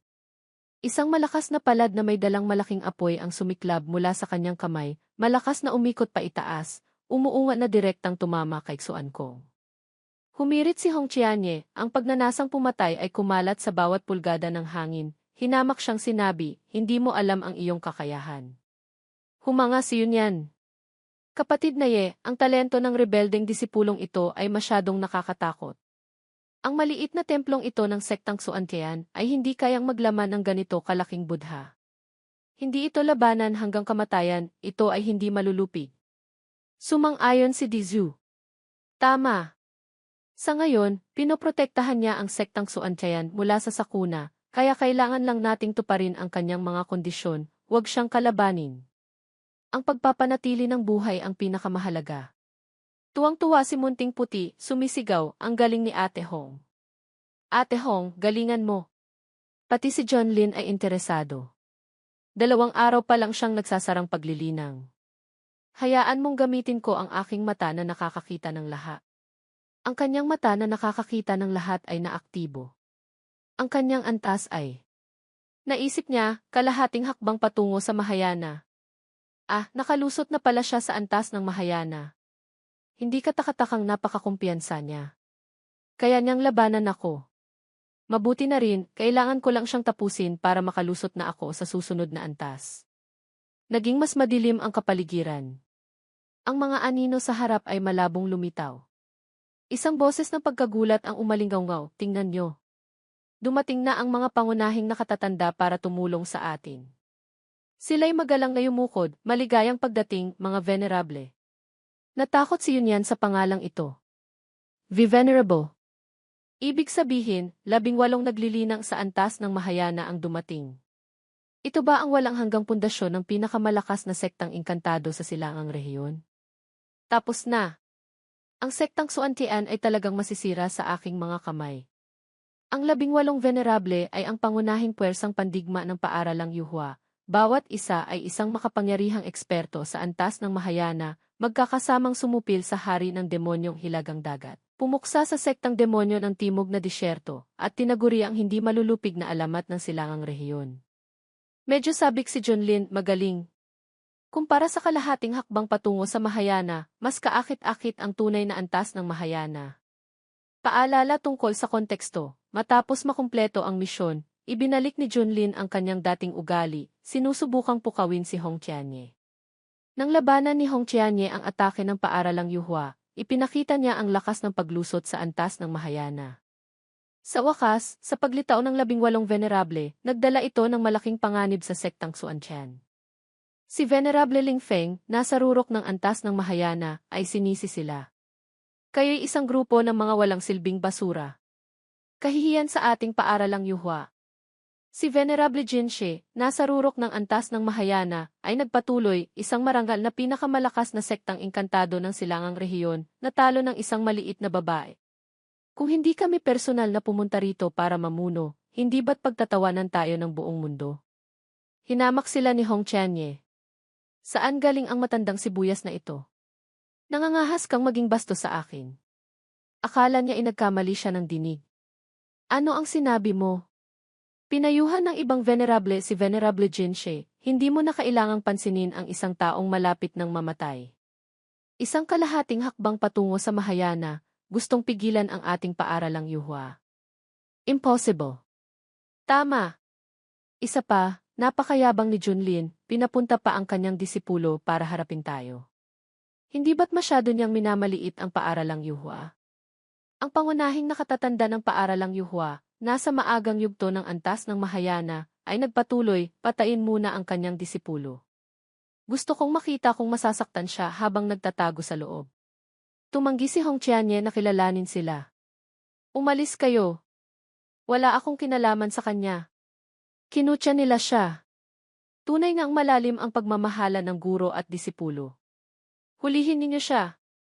Sisirain ng matandang ito ang kanyang mukha at puputulin ang kanyang dila. Ang ibang venerable ay nagtulungan sumugod. Bata, sa ilalim ng aking palad ng kingluan, hindi mabilang na kaluluwa na ang namatay.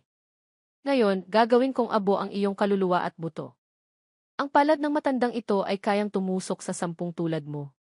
Ngayon, kukunin ko ang iyong ulo para ialay sa aking espada. Sa tingin ko, makakapag-alaga ako ng isang sukdulang espiritu ng espada. Malamig na inulit ni Hong Qianye, dugong alay para sa espada. Ipapakita ko sa inyo kung ano ang tunay na impyerno. Sumpa niya, Junlin, hintayin mong patayin ko ang mga langgam na ito, pagkatapos, tingnan natin kung may dahilan ka pang hindi magsalita. Ang kanyang sinaunang pormasyon ng mga simbolo ay lumabas na parang gustong durugin ang mga mayayabang na venerable. Hindi sila makapaniwala. Hindi. Impossible ito. Isang kalahating hakbang lang patungo sa Mahayana. Ang palad ng kingluan ng matandang ito ay pinagsama ang sinaunang kaluluwa ng demonyo, paanong natalo ng isang hamak na tulad mo. Ang kanyang espada, pagkahampas pa lang, ay nabali na. Ang aking to ay kung. Ang demonyong apoy na ito, kaya palang sunugin pati ang espiritu ng espada. Pinuri siya ni Honggu. Kalahating hakbang palang patungo sa Mahayana, pero kaya niyang paatrasin ang tatlong nasa maagang yugto ng Mahayana. Nagpatuloy sina Ling Feng at Jinshi, hindi ko inaasahan na sa malayong at tigang na lugar na ito ay mayroon ding ganitong pambihirang henyo. Kung gayon, lalong hindi maaaring hayaang mabuhay ang batang ito. Sabay-sabay nating patayin siya. Ang buong pangkat ng mga venerable ay hindi nakaramdam ng hiya, bagkus ay nagkaisa pa, inilabas ang kanilang pinakamalalakas na pamamaraan, palad ng dakilang awa, daibijhang, kamay na humuhuli ng bituin, Zaitsing Shu. Sining na pagsupil sa dragon, Fulong Bo Shu, selyo na pumupuksa ng kaluluwa, Maihanyin. Isang atake ng nagliliyab na apoy ng dragon na sumusunog sa langit, Fen Tianlong yan, mula kay Hong Qianye ang sumambulat, ang nag-aalab na apoy ay kumalat na parang dagat ng apoy, sinusunog ang buong kalangitan. Mula sa lakas ng kanyang palad, sunod-sunod na umuungal na mga dragon ng apoy ang lumabas, ang kanilang mga katawan ay nagliliyab, umuungal sila ng malakas, ang pulang apoy ay abot langit, direktang bumalot sa bawat venerable sa himpapawid. Namanghasi yun yan. Hindi ko inaasahan na kayang labanan ni Hong Qianye ang napakaraming venerable. Nanghihinayang na sinabi ni Junlin, sayang lang at humihina na ang apoy. Tatlong sinag ng tunay na enerhiya ang pumunit sa hangin, na parang tatlong matutulis na espada, umuungal na direktang sumugod kay Hong Qianye. Alam niya, mukhang wala na siyang lakas. Dumilim ang mukha ni Hong Qianye, ang kanyang matalas na tingin ay sumulyap sa tatlong rumaragasang tunay na enerhiya. Kung hindi niya ito maiiwasan, mapupunit siya sa dalawa. Isang matinis na sipol ang umalinggaw-ngaw mula sa kamay ni Hong Qianye. Ang apoy ng demonyong panggiba ay umuungal na sumugod. Apoy ng demonyong panggiba, humayo ka. Ang apoy ng demonyong panggiba ay direktang tumama sa gitna ng tatlong rumaragasang tunay na enerhiya. Sumigaw siya, patayin. Bawat hibla ng tunay na enerhiya ay nadurog ng walang bakas. Isang kakaibang pulang dragon ang malamig na nakatitig sa mga venerable. Nagpatuloy si Hong Qianye, ang paaralang yuhwa ay may ganito lang palang kakayahan. Bakit hindi ninyo palitan ang pangalan ninyo ng sektang basura? Ang lahat ng venerable ay natakot, napabulalas, ano? Ang kakaibang apoy na ito ay nilamon ang lahat ng aming pamamaraan para gamitin. Hindi matanggap ni Honggu. Mag-isang sinusupil ang 15 venerable. Ito ba ay isang bagay na magagawa ng isang kalahating hakbang patungo sa Mahayana? Sumagot si Ling Feng, ang ganitong uri ng talento, kahit ako ay hindi pa nakakita. Sinisi sila ni Jinshi, bulag ba kayong lahat? Ito ay tiyak na isang masamang pamamaraan. Ang demonyong ito ay dapat nalipulin sa lalong madaling panahon, kung hindi, magdudulot ito ng walang katapusang gulo sa hinaharap. Hinamon siya ni Hong Qianye, matandang lasengga, bakit hindi mo subukan mismo? Bibigyan kita ng 3 galaw para hindi masabing inaapi ko ang may kapansanan. Naglabas siya ng tunay na enerhiya para umatake muli. Hintayin mong punitin ko ang bibig mo para makita kung makakapagsalita ka pa ng matalas. Nagdesisyon si Honggu, kung ang babaeng ito ay mabubuhay pa sa loob ng 100 taon, magiging malaking banta siya sa silangang rehiyon. Ngayon, kailangan siyang lipulin, kaluluwa at lahat. Pinagsama nila ang kanilang lakas para atakihin ang demonyong dragon ni Hong Qianye. Nagsimula siyang manghina. Lintik. Kasalanan lahat ng Junlin na iyon na ayaw ibigay agad sa akin ang lihim na kayamanan. Hindi ko inaasahan na ang paaralang yuhwa na ito ay magpapadala ng 18 nasa antas ng Mahayana para harapin ang isang maliit na sekta sa isang tigang na lupain. Talagang pagpatay ng manok gamit ang panghiwa ng baka. Sumigaw si Honggu, tumigil na rito. Ang palad na sumusupil sa langit ay may dalang mabagsik na kamao na sumugod sa kanya. Ang isang kamao na iyon ay sapat na para masugatan ng malubha si Hong Qianye, napaupo siya sa lupa. Nag-aalalang nagtanong si Munting Puti, Kuya Hong, ayos ka lang ba? Sinamantala ni Junlin ang pagkakataon para mang-asar, masunuring disipulo ko, hindi ba't nangako kang paatrasin mo sila? Bakit ngayon ay mukha kang asong binugbog? Labis akong nadidismaya sa iyo. Nagalit si Hong Qianye, sumigaw, nangangahas ka pang mang-asar. Kahit papaano, makakaatras ako ng buo, ikaw naman, maghintay ka lang dyan para mamatay. Isang kumpas ng kalawakan ang walang pag-aatubiling ginamit ng kung sino. Ang lakas nito ay bumalot sa buong sektang Xuantian. Ang may-ari nito ay si Ling Feng. Nandito ako, huwag kayong umasang makakaalis ang sinuman sa sektang Xuantian. Nainis si Yunyan, napakuyom ang kamao. Kumpas ng kalawakan. Iyon pala ang kumpas ng kalawakan. Tinanong siya ni Dizu, kapatid, natatandaan mo pa ba ang mga talaan sa sinaunang aklat? Sa sakuna ng mga demonyo sa hilagang dagat 100 taon na ang nakalilipas, gamit ang kumpas na ito, pinasabog ni Venerable Ling Feng ang 3 kapat ng hilagang dagat. Sa isang iglap lang ng isip, ang 10,000 lahing demonyo ay naging abo at dugo. Narinig kong minsan na nitong isinara ang sinaunang demonyong Diyos. Ngayon, kahit ang buhay ng sektang Xuantian ay wala ng karapatang umiral. Hindi makapaniwala si Hong Qianye. Lintik! Mamamatay ba ako kasama ang mga langaw na ito? Hindi ako papayag. Nagulat na lumingon si Yunyan kay Junlin iyon. Kapatid na bakit sa ganitong oras ay kalmado ka pa rin? Nakahanap ng mapagbubuntunan ng galit si Hong Qianye, sumigaw, anong oras na para kumain pa? Mamamatay kasama ang ganitong uri ng tao, wala na talaga akong masabi. Napakawalang hiya. Ipinagpag ni Junlin ang kamay, pinuri, Munting Puti, hindi masama ang iyong kasanayan. Sa susunod, gusto kong tikman ang lasang pulot. Nagdududang nagtanong si Munting Puti, Guro, mayroon pa po ba tayong susunod? Siyempre, tiniyak niya. Matapos kumain at uminom ng sapat, handa na siyang maningil sa mga venerable. Nagsalita si Honggu, Junlin, sa wakas ay lumitaw ka na. Sumagot siya, binugbog ninyo ang walang kwenta kong disipulo na parang aso. Bilang guro niya, natural na kailangan ko siyang ipagtanggol. Sumingit si Hong Qianye, nagmura, putang ina mo. Tumawa sila ng malakas. Nakatakda na ang iyong kapalaran. Babalatan ka namin, hugutin ang iyong mga litid, dudurugin ang iyong mga buto, at gagawing halimbawa. Ang salarin na si Junlin ay lumitaw na. Bakit hindi ninyo pa siya hulihin? Bagamat ang aura niya ay nagpapahiwatig na nasa antas siya ng pagsasanib katawan, ang kanyang disipulo ay may ganoong kalakas na kapangyarihan, talagang kahina-hinala. Itinuring nila siyang target, buong lakas na sumugod para pumatay. Ang kanyang mga mata ay naaktibo, nagbasa. System notification, natukoy na ang host ay inaatake ng kaaway na nasa maagang yugto ng Mahayana. Sa kasalukuyan, na-activate ang pasibong epekto, mas lumalakas kapag malakas ang kalaban. Natamo ang antas ng paglilinang na nasa gitnang yugto ng Mahayana. Kaswal siyang naglabas ng kanyang tunay na enerhiya, sumigaw, masyado kayong mahina. Napangangasiyon yan sa pagkagulat. Si kapatid na pala ay isang eksperto sa antas ng Mahayana. Ang ating sektang Xuantian pala ay matagal nang may isang venerable na nakapwesto.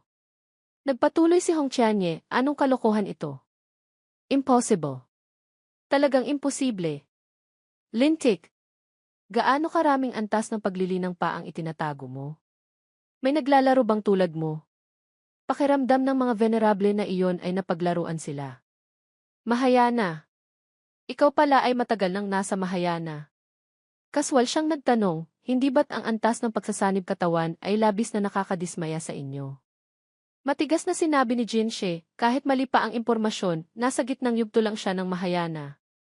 Isang langgam lang sa puno. Halikayo, tulungan ninyo akong tapusin siya. Pormasyon ng labanan.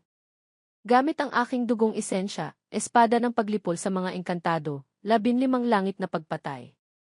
Nang makita silang naglalatag ng pormasyon, malamig nang umiti si Junlin, habang itinatayo nila ang malaking pormasyon, si Junlin ay kalmadong nakatayo. Nagdududang sumigaw si Yunyan, bakit hindi sinasalag ni kapatid na ang pinagsamang atake ng espada ng 15 venerable? Kahit ang nasa rurok ng Mahayana ay mahihirapang salagin iyan. Nahulaan ni Hong Qianye, ano na namang kalokohan ang ginagawa ng taong ito? Sumusuko na ba siya? Ipinagpag niya ang kamay, tinanggap ang isang atake nila nang walang anumang pinsala. Iyan lang. Kahit kaunting pawis ko ay hindi lumabas. Ang sining ng katawang hindi nasusupil na tirano na ito ay talagang magandang bagay. Kaya palang salagin ang pinagsamang atake ng napakaraming nasa kaparehong antas. Nabigla sila. Impossible ito. Kahit ang venerable na umabot na sa rurok ng Mahayana ay mahihirapang labanan ang pormasyon ng espada ng 15 langit na pagpatay na ito. Siya ay nasa gitnang yugto lang ng Mahayana, pero gamit lang ang kanyang katawan, kaya niyang salagin ang atake. Alam agad ni Hong Qianye. Tunay ngang itinago na naman ng taong ito ang kanyang pagkakataon. Kailangan ko itong agawin.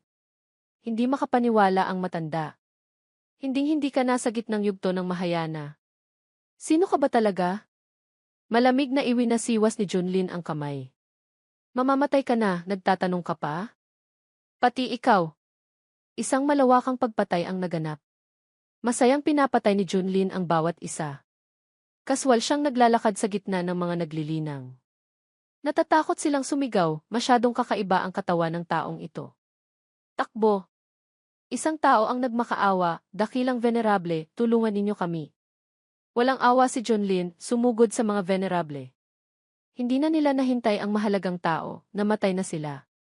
Samantala, si Honggu ay sinusubukang labanan ang kanyang lakas. Nagpapasalamat na napabulalas ang mga disipulo sa likuran, salamat, Venerable Honggu, sa inyong pagkilos. Hindi katakatakang si Venerable Honggu. Ang kamao na iyon, napakalakas, pero hindi kayo nasaktan. Ang paglilinang ng katawan ng batang iyon ay malayong-malayo pa sa inyo. Natuwa si Junlin, interesante. Kaya mo palang salagin ang isang kamao ko. Hindi mapigilan ni Honggu na umubo. Siya lang ang nakakaalam na ang paglilinang ng katawan ang kanyang espesyalidad, at mayroon pa siyang basbas ng marka ng kaluluwa ng hayop. Ngunit ang resulta ng simpleng kamao kanina ay nagawang sirain ang kanyang depensa ng ganoon kadali. Kung tatanggap pa siya ng isang kamao, baka hindi na niya kayanin. Nag-anyong isang malaking ahas si Jinshe, sumali sa laban. Pati ako, matanda, sasali sa kasiyahan. Kalmado pa ring nakatayo si Junlin, handang salubungin ang mayabang na kaaway. Sumpa niya, hindi ako naniniwalang kaya mo pang salagin ang atake naming tatlong nasa rurok ng perpeksyon. Bahagya lang kumunot ang noo ni Junlin, inipon ni Ling Feng ang kanyang lakas, naglabas ng malawakang pagkawasak na maihalong enerhiya. Pagtingin sa isang palad na parang rumaragas ang hangin sa harap niya, tahimik siyang naghintay. Iwinasiwas ni Honggu ang kamao, sumigaw, batang walang modo. Kung may kakayahan ka, salagin mo ang aming mga atake. Isang kamao na may dalang mapanirang lakas ang rumagasa patungo sa target. Hinihintay lang ni Junlin ang sandaling ito. System notification, natukoy na ang host ay inaatake ng kaaway na nasa huling yugto ng Mahayana. Sa kasalukuyan, na-activate ang pasibong epekto, mas lumalakas kapag malakas ang kalaban. Natamo ang antas ng paglilinang na nasa rurok ng Mahayana. Nang sila'y tinamaan pabalik, natakot sila. Impossible. Ang kanyang antas ng paglilinang Isang sigaw ng puot ang umalinggaw-ngaw. Mali ang impormasyon ng sekta. Ang antas ng paglilinang ni Junlin ay nasa rurok ng Mahayana. Lintik! Naloko na naman tayo. Hindi na nila hinintay na makabawi sila, sumagot na si Junlin ng isang nakakatakot na palad. Salamat sa inyong regalo, kaya ibabalik ko sa inyo ang bahaging ito. Ang lahat ng venerable ay sabay-sabay na umungal, ang kanilang lakas espiritual ay sumambulat hanggang sa sukdulan, desperadong sumasalag. Iminungkahi ni Jinshe, sa ganitong punto, magagamit lang natin ang lihim na pamamaraan ng sekta. Hindi. Ano man ang mangyari, kailangan nating patayin ang taong ito. Sumang-ayon si Honggu. Sang-ayon ako. Nais ni Ling Feng na manalo sa labanang ito dahil may kinalaman ito sa dangal ng paaralang Yuhua. Ang lihim na pamamaraan ng kanilang sekta ay sabay-sabay na sumiklab. Bawat sinag ng mahiwagang liwanag ay kumikinang sa paligid ng kanilang katawan, dala ang isang malakas na agos ng tunay na enerhiya. Junlin, kung napilit mo kaming gamitin ang pamamaraang iniwan ng aming ninuno, hindi ka magrereklamo kahit mamatay ka pa. Bawat marka ng simbolo ay kumikinang sa mukha ng tatlong venerable. Napabulalas ang mga naglilinang, hindi kaya ito ang maalamat na lihim na pamamaraan ng paaralang Yuhua, ang selyo ng pagbagsak ng landas ng Inkantado. Ang lihim na pamamaraang ito ay nilikha ng tagapagtatag na ninuno, ito ang pundasyon ng paaralang Yuhua. Ang taong gagamit ng pamamaraang ito ay tataas ang lakas ng laban hanggang sa malapit na sa huwad na Inkantado. Sa pagkakataong ito, tiyak na patay na si Junlin. Naisip ni Hong Qianye, ang lihim na pamamaraang ito ay talagang mahiwaga. Kumpara sa mga dakilang sekta sa gitnang rehiyon, hindi ito gaanong nalalayo. Nag-aalalang pinaalalahanan ni Yunyan, anong uri ng makapangyarihang lihim na pamamaraan iyan? Umabot na ba sa sukdulan? Kapatid na Ye, mag-ingat ka. Naramdaman ni Honggu sa estado ng paggamit ng lihim na pamamaraan na ang kanyang buong katawan ay puno ng enerhiya. Nag-utos si Ling Feng, bilisan ninyo. Alam ninyong hindi magtatagal ang lihim na pamamaraang ito. Ano ang kapalit nito? Wala na tayong atrasan. Basta't kaya nating lipulin ang sektang ito, kahit bumaba pa ang aking antas ng paglilinang, masira ang aking pundasyon, ano naman? Lahat silang tatlo ay nagdagdag ng tunay na enerhiya sa pormasyon. Sining ng malawakang pagkawasak, mamatay ka na. Ang buong kalawakan ay tila sumabog. Medyo interesado si Junlin habang nakatingin. Medyo may bigat din ni. Ang emperador ng langit ay ipinatawag niya. Anyo ng batas ng emperador ng langit. Ang kanyang maringal na boses ay umalinggaw-ngaw, mga langgam, lumuhod kayo. Ang mapanirang lakas na inilabas ay sapat na para mataranta ang mga venerable. Natuklasan ni Hong Qianye, ang anyo ng batas na lumitaw sa lihim na kaharian noon, siya pala iyon. Ang bigat na ito ay mas nakakatakot pa kaysa sa sinaunang demonyong Diyos sa pinakamalalim na bahagi ng demonyong kalaliman. Napagtanto rin ng mga venerable, sa pagkakataong ito, mali ang pinili nilang sibilisasyon. Ito ay isang banal na kapangyarihan ng anyo ng batas. Lintik. Hindi pa ako nakakita ng ganitong uri ng anyo ng batas. Malamig silang tinanong ni Junlin, nakatingin na ba kayo ng sapat? Ang susunod ang pangunahing putahe. Matigas na sinabi ni Jinshe, sino ang tinatakot mo? Anong malaking labanan ang hindi ko pa naranasan? Natuwa siyang tumawa. Ang daliring pumupuksa sa langit ay bumagsak, tinusok ang kanyang buong katawan. Matapos tapusin ang taong ito, ang mga naglilinang naman ang sisingilin. Pati kayo. Natatakot silang nag-udyukan sa isa't isa, takbo. Ang demonyong ito ay hindi tao.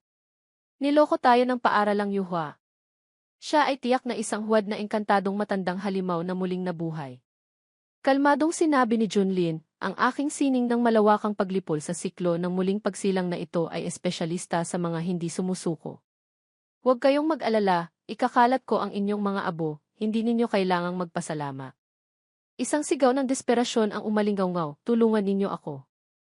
Ang mga naglilinang sa paligid, bago pa makapaglabas ng kanilang proteksyon, ay tinamaan na ng natitirang puwersa. Ang kanilang mga katawan ay agad na lumipad paatras na parang mga tuyong dahon sa gitna ng bagyo. Natigilan si Honggu, gamit ang kamay, pinunit ang mahayana. Siya! Ganoon na pala siya kalakas? Ang mga venerable ay napaka-praktikal. Takbo, putang ina! Itinaas ni Junlin ang kanyang banal na palad, sinakal sila. Gusto niyo pang tumakas? Puot na tiningnan siya ni Ling Feng. Demonyo ka! Hindi ka patatawarin ang paaralang yuhwa. Nagulat na sumigaw si Honggu, ang kontinente ng Hong ay nagsilang ng isang dakilang demonyo. Isang dakilang demonyo. Pinigan ng kanyang kamay, katumbas ng 2 buhay na nawala. Noon lang siya nagsalita. Ano ngayon? Kung hindi kayo dumating para maghanap ng kamatayan, bakit ganito ang inyong kinahinatnan? Hindi katakatakang sukdulang banal na sining. Bagamat medyo malaki ang nagastos, oras na para kolektahin ang rebelding ito. Isang malakas na pagnanasang pumatay ang rumagasa. Natakot si Hong Qianye, naramdamang tapos na siya. Naging malinaw ang kalangitan. Bumalik si Junlin sa kanyang malaking tahanan. Tuwang-tuwa si Di Zhu, dakilang guro, may kulang pa ba kayong palamuti para isabit sa inyong paa? Sinaway siya ni Chen Xui, ano? Kailangan ni kapatid na Ye ang isang mabahong lalaking tulad mo. Kapatid na Ye, sa pagkakataong ito, nahirapan ka na. Hayaan mong masahihin ni ate ang iyong balikat. Masayang sinabi ni Yunyan, ang labanang ito ay sa wakas ay nagpakita sa amin ng iyong tunay na antas ng paglilinang. Kung hindi, gaano katagal mo pa ba kaming pagtataguan? Kapatid na Ye. Venerable Yiti. Umubo siya, sumagot ng may kahinhinan, kailangang maging mapagkumbaba. Samantala, si Hong Qianye ay lalong nataranta. Ano ngayon? Sa ganitong sitwasyon, makakatakas pa ba ako? Ang matandang tusong ito ay talagang aso. Mayroon siyang antas ng paglilinang na nasa rurok ng mahayana, pero nagkunwari pang nasa antas ng pagsasanib katawan. Sa buong buhay ko, hindi pa ako nakakita ng taong ganoon kawalang hiya. Noon lang napansin ni Junlin ang isang tao. Ah, nandito ka pa pala?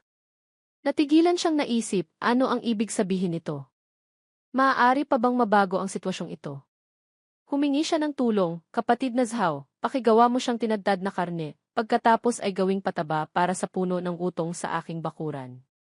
Salamat kapatid. Agad na sumang-ayon si Yunyan. CJ. Mabilis na lumuhod si Hong Qianye, nagmamakaawa, guro, patawarin ninyo ang buhay ng inyong disipulo. Handa ang disipulo na magbayad sala.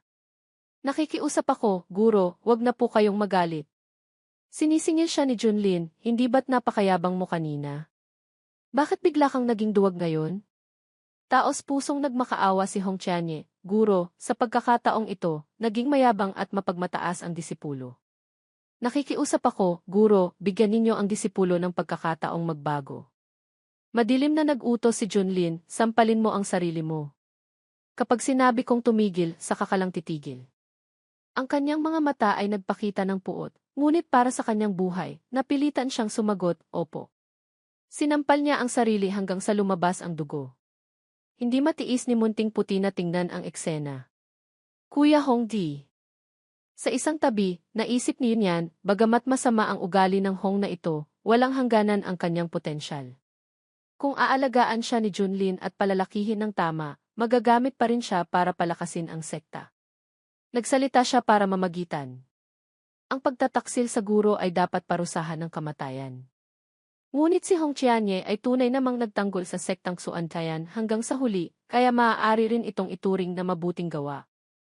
Iminumungkahi kong ipadala siya sa likod bundok para pag-isipan ang kanyang mga pagkakamali. Kapatid na Ye, ano sa tingin mo? Sinamantala ni Junlin ang pagkakataon. Kung ganoon, maaaring patawarin ang parusang kamatayan, ngunit mahirap iwasan ang parusang mabuhay. Ngayon, umalis ka na at mag-isip sa harap ng pader. May mga pisning namumula na parang siopao, nagpasalamat si Hong Qianye. Ang disipulong si Hong Qianye ay nagpapasalamat sa pagpaparaya ni guro. Agad siyang tumakbo palayo sa kahihiyan. Nagkomento si Yunyan, ang disipulo mong iyan ay talagang hindi mapagkakatiwalaan. Naunawaan ni Dizu. Sa ating lahat dito, si kapatid na ilang ang makakasupil sa kanya. Kung wala si kapatid na Ye, sa mata niya, wala tayong lahat. Walang magawa si Tianxu. Tutal, siya ay isang taong may mataas na talento. Ang dahilan kung bakit napapanatili siya ng ating sektang Suantian ay dahil kay kapatid na Ye. Walang magawang hinilot ni Junlin ang noo.